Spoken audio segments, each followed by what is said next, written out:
Ici, c'est France Bleu Paris. Et oui, l'heure de retrouver à 8h10 Monsieur Eric Rabé-Sandratana. Bonjour Eric. Bonjour Monsieur Miguel, bonjour à toutes et à tous. Bienvenue dans le studio pour évoquer donc le PSG comme chaque week-end à cette heure-ci en direct.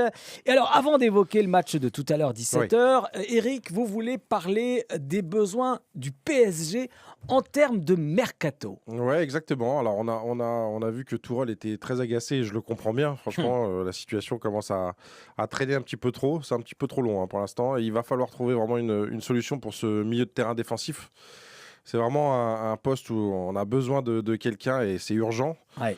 Surtout quand on parle du cas Rabiot, quand on parle du cas Diarra qui sera bientôt réglé et qui doit être réglé même dans les prochaines heures. Donc voilà, ça fait déjà 2 joueurs en moins pour jouer le milieu de terrain. Il reste Draxler, Verratti, Marquinhos, Nkunku qui n'est pas du tout en pleine forme et qui est peut-être plus en période de doute et de se poser des questions de savoir s'il va rester ici à Paris la saison prochaine.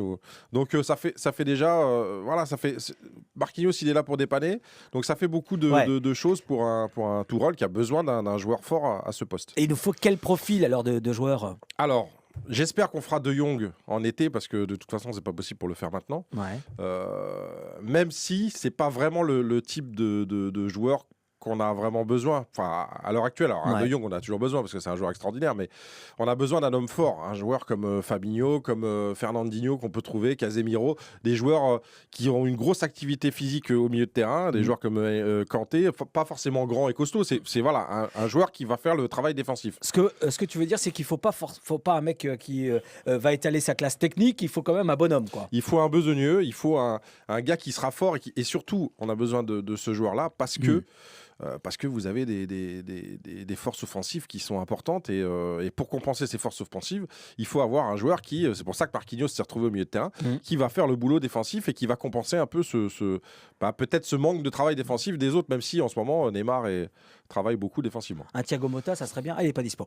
On va surveiller le dossier. Ça peut durer donc jusqu'à la fin janvier pour ce mercato. Alors, on revient au match d'aujourd'hui. Eric, 17h, Amiens, PSG, c'est quoi la compo ? Alors, compo, on devrait avoir un Areola dans les buts, en sachant que Buffon n'était pas disponible de toute façon. Un Alves sur le côté droit, Silva, Ensoki qui retrouve un poste au milieu de la défense. Bernat sur le côté gauche, Verratti, Marquinhos donc au milieu de terrain. Mbappé sur le côté droit, Draxler devant Verratti et Marquinhos, Di Maria sur le côté gauche et Cavani devant. Donc on a une équipe, somme toute, plein de joueurs expérimentés et très bons. Mais voilà, on a envie surtout de balayer un peu le revers contre Guingamp qui fait un peu tâche dans le... Même si, attention, faut être mesuré, on est quand même au Paris Saint-Germain, c'est la 2e défaite de la saison, c'est quand même magnifique. Il n'y a pas de cata quand même à signaler. Prono pour ce match, c'est Amiens PSG. J'aimerais bien un gros score juste pour me rassurer, mais je suis pas sûr que ça... Parce que Amiens, c'est toujours embêtant, mais un 3-0, c'est bien pour moi. Un petit 3-0 à vivre, on l'espère, tout à l'heure, à partir de 17h, avec Bruno Salomon, Eric Rabé-Sandratana. Merci, capitaine. Merci, bonne journée à tous. À demain pour le débrief de ce Amiens PSG. Et à suivre sur France Bleu Paris. Les titres, la scène à l'honneur avec la saga de Paris. Tout ça après Mylène Farmer, pourvu qu'elle soit douce.